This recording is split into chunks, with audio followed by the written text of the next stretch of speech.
Could this be a push? Could this be a final push for a sign of things to come? Lynne Roberts, head coach, LA Sparks, planting seeds in the ground for Caitlin Clark to blossom and eventually put on a LA Sparks uniform. The talks were once hot. The Los Angeles Sparks, a franchise that most basketball observers had completely written off as irrelevant over the past few seasons, are now executing a highly aggressive strategy to pry Caitlin Clark away from the Indiana Fever. Leading this ambitious movement is Lynne Roberts, the newly appointed Sparks head coach who chose the professional ranks as her next major challenge after spending 9 years constructing a powerhouse program at Utah. Caitlin Clark traded to LA. A nightmare situation for Indiana. Is this actually happening? Looking at the YouTube WNBA influencers, they are convinced that Caitlin Clark will be traded to the LA Sparks. The thought process here is that Adam Silva doesn't like what's going on in Indiana. Caitlin Clark is too big of a ticket for Indiana, a small market. So they're gonna move Clark out of there, move her to LA, and get a bigger, better TV contract next year. Whatever's gonna happen is gonna happen. This development is neither a baseless rumor nor some late-night fan theory pulled from a random internet forum. This is a legitimate situation involving actual decision-makers, and the conversation is intensifying daily because anyone tracking how the WNBA has handled Caitlin Clark this year recognizes that her potential departure for Los Angeles feels less like an impossible dream and more like the inevitable outcome of a worsening environment in Indiana. Word on the street is Caitlin Clark is going to be traded soon. And if you follow the rabbit hole, it all sounds real. It all sounds on purpose. And it all makes sense. Caitlin Clark. Let us examine the precise strategy the Sparks are deploying. We need to evaluate Stephanie White's coaching methodologies from an objective standpoint, dissect how the league continuously allows its most valuable asset to be physically compromised game after game, and address the fundamental question of whether the Indiana organization truly deserves to retain Caitlin Clark at all. If Caitlin goes to LA, what do you guys think? I mean, she'd be back with what? Cameron Brink? Kelsey Plum is over there. Kate Martin is there right now. They have some good players. I just don't know if Caitlin Clark is an LA girl. I mean, she's definitely a Midwest, person. Will she fit in LA? I mean, with Cam and that team, I don't know. Maybe the spotlight will. Lynne Roberts is far from an inexperienced coach who simply lucked into a major market position. Her 9-season tenure at Utah transformed that program into a perennial NCAA tournament contender, establishing her reputation as an elite team builder in women's basketball. The Sparks management brought her in to restore a competitive edge that fans had stopped expecting, and she has no intention of taking a slow approach. Since taking the reins in Los Angeles, Roberts has made bold moves across the board, including securing Kate Martin, who developed undeniable on-court chemistry with Clark at Iowa, by upgrading her development contract into a standard WNBA deal in early July. Alongside adding Kyna Williams, Roberts has been exceptionally open about her high expectations, making it clear that Los Angeles is structuring a legitimate contender around a franchise-altering superstar who can instantly transform the team's economic reality. For a head coach observing the turbulent situation surrounding Caitlin Clark in Indiana, this presents a rare generational opportunity. Well, man, if you haven't heard, Kate Money Martin, man, just got signed to a standard contract with the LA Sparks, man. And this was much deserved and needed because the WNBA needs Kate Martin on a team. And they had to make room to do this, so thank you to Nia Latson. But we talking about Kate Martin. We already know from Iowa with the face of the league, the baby goat, Caitlin Clark.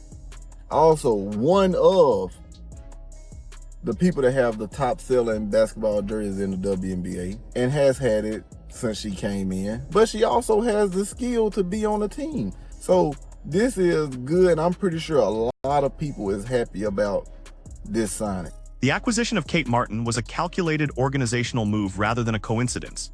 Having shared the backcourt with Clark during Iowa's historic championship runs, Martin provides an immediate sense of familiarity and an intuitive understanding of Clark's playing style.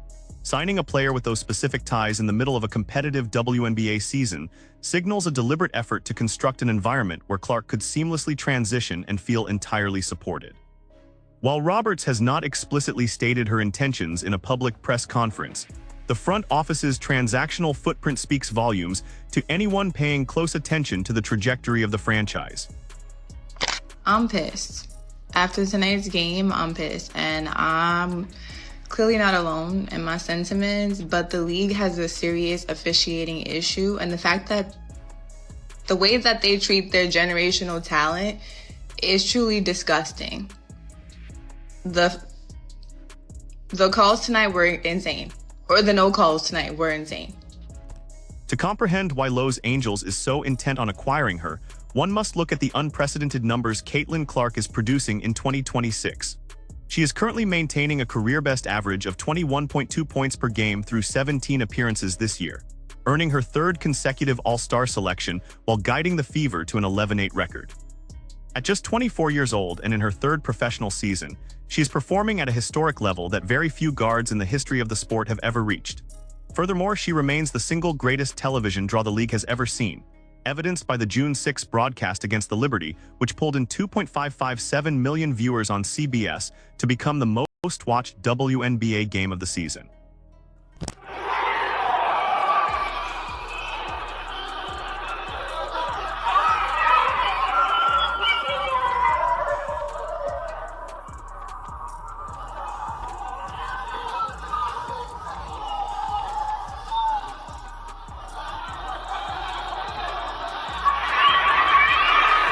The internal friction became visible on May 31 during a matchup against the Portland Fire, where Stephanie White benched Clark in the opening quarter of what ultimately became an 84-100 blowout loss.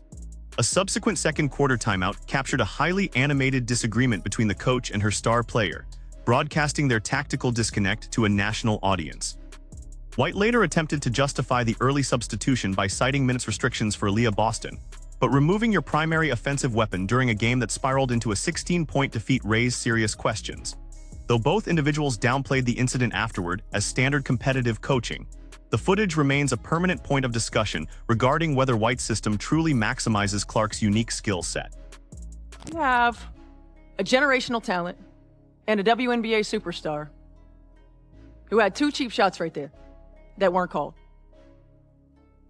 And I just say again, absolutely unacceptable.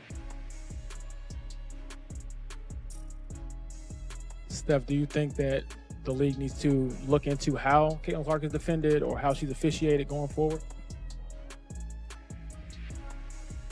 I mean, we spent all offseason looking at officiating. All offseason. And I still say the one thing that we keep asking for is consistency. She is not called the same way everybody else is called. This physical and structural toll has been an ongoing issue throughout the year.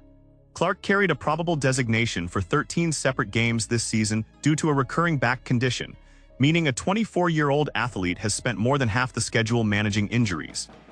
The situation reached a breaking point on June 24 against the Mercury, when Alyssa Thomas delivered a closed-fist blow to Clark's throat during a loose ball scramble, followed by a deliberate step-over that went entirely unpunished by the officiating crew during live play. While White later criticized the refereeing, and the league ultimately issued a one-game suspension to Thomas, the physical fallout forced Clark to miss the subsequent 2 contests as her back injury flared up again. Literally always intense though. Like I feel like, yes, just like you said about basketball, like it was a flagrant 2, it was a flagrant 2. Like that should have never been done. Like you don't put your hand in someone's throat and like damn near kick them on the floor. Like it's a basketball game. Like what are we doing? Like, and so obviously that was the right call. And as for the death threats, like it's so. I've been on the other side of those, Aaliyah. Like Yeah. I've been on the side of some players' rough play. So if there's anybody that could probably speak about this and being roughed up and being like disrespected and whatever, it's probably me. But in terms of taking it farther than that, it's just like, what are we? The narrative has now transcended standard sports media debate. National analysts like Sirat Sohai at The Ringer have overtly stated that the league's environment appears adversarial toward Clark, noting a combination of player resentment, inadequate officiating protection, and institutional hesitation to intervene. This sentiment echoed all the way to Capitol Hill, where a coalition of 11 Republican lawmakers led by Texas Representative August P. Pfluger dispatched an official inquiry to WNBA Commissioner Kathy Engelbert on July 7. The congressional letter detailed specific instances of physical hostility, including the throat strike and targeted hip checks, and went so far as to suggest Department of Justice oversight regarding potential civil rights violations if the league fails to safeguard its most prominent athlete by their July 24 deadline. I thought you're young, wonderful basketball player, Caitlin. I thought that she was treated rather rough, if you want to know the truth. That was a much different kind of an event. That was a pretty bad event. Thanks. But in this case, he didn't do anything And wrong. do you know how bad the WNBA has to be doing when our president has to stop his busy schedule to talk about the WNBA? What? Good thing it was Caitlin, because if it wasn't for Caitlin, he would have had no reason to speak about the WNBA. That's just facts. Compounding the external pressure, a highly controversial perspective emerged from mainstream media outlets like Yahoo Sports in late June, suggesting the WNBA no longer requires Clark's presence. The commentary argued that because she successfully secured charter flights, elevated television ratings, and generated leverage for a new collective bargaining agreement, the league should now transition away from relying on her individual popularity. This remains one of the most illogical viewpoints in sports marketing, suggesting an entertainment business is better off distancing itself from its premier box office attraction simply because initial milestones were met. Being sabotaged by this trash-ass head coach, this trash-ass organization. Trade her already. Just trade her. This is garbage, bro. I'm sick of watching this stuff.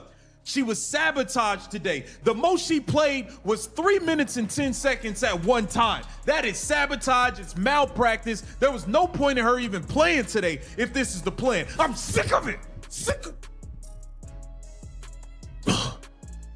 The financial metrics dictate how this chess match will unfold over the next few seasons. The Indiana front office proactively exercised their 2027 team option before the current season started, locking Clark into a baseline salary of $597,596 for that year, after which she enters restricted free agency. While restricted status allows Indiana to match competing offers, it does not prevent aggressive franchises from setting the market. The Sparks are formatting their entire operational timeline around 2028, using their current roster development to present a championship-ready alternative. Clark herself has maintained complete professionalism in her media appearances, avoiding complaints about management, yet she remains a young superstar evaluating whether her current franchise can offer the protection and long-term stability she deserves. So, first of all, I know what you guys are going to ask, and I did think it was a flagrant foul, and our reffing just needs to be better, and it's tough. Obviously, the refs are in a really difficult spot. It's one of the hardest jobs in the world, in my opinion, is to make calls. All you do is get yelled at the whole time by everybody. You're never winning. So I think for us, as the league's just got to do better protecting our players in that regard. I don't really think that it was up for debate. Obviously, it wasn't called in real time. You go back and watch the clip, I think it's pretty straightforward. It's kind of been a discussion for like 3 years now, and I think we really need to do a better job protecting the people in this league. And, obviously I've been involved in a few of those plays, but there's been plenty of others across the league that, haven't got called, go back and post game or whatever it is, teams submit clips, nothing really changes. So upon returning to the practice floor, Clark explicitly stated to reporters that the league must elevate its standards of player safety and officiating consistency, while simultaneously calling for an end to the targeted harassment directed at her peers.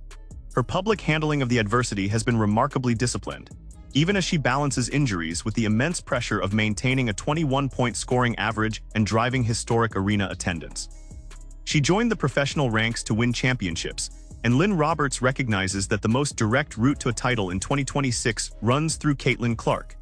If Indiana and the league office fail to realize they are actively giving their rivals leverage, they will learn a painful lesson when a franchise prioritizing her talent inevitably comes calling.